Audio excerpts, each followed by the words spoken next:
How many of you remember reading about the Salem witch trials that they had in Salem in colonial America? How many of you remember reading about the European witch hunts they had during the Dark Ages? How many of you believe that humanity is capable of that same behavior and committing those same atrocities all over again? Let me see by a show of hands. Because not only do I believe that it's possible, I know that it is because it's happening right now as we speak. That UN resolution that removes sexual orientation from the list of things that people need to be protected from being harmed because of is a direct result of the demonizing of one group of people simply because they don't live life the way you live life. Now, this is the way I understand it, and you can correct me if I'm wrong. No one is demanding that you should be gay. I'm straight and I'm loving it. No one's coming up to you saying, you must be gay. Not only must you accept the fact that we're gay, you must be gay along with us. Nobody's doing that. Nobody.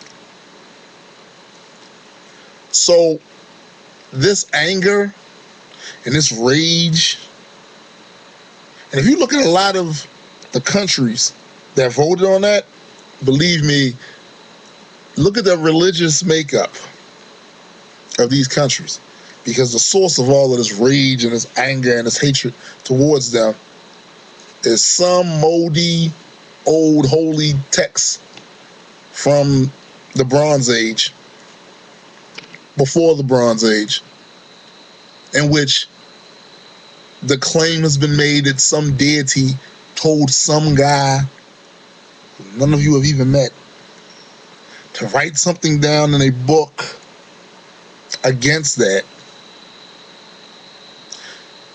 This is the cause and the root source of this anger and this hatred towards them.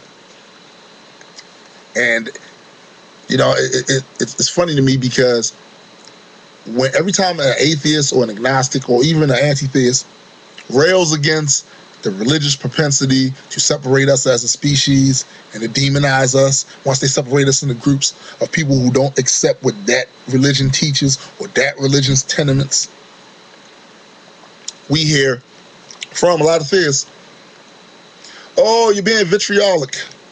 Oh, you're being extreme. And then some shit like this happens.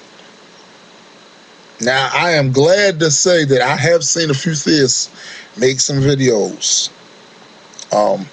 denouncing that. Right now, Boss Man's video comes to mind. I'm glad to see that, you know, some theists don't approve of that at all.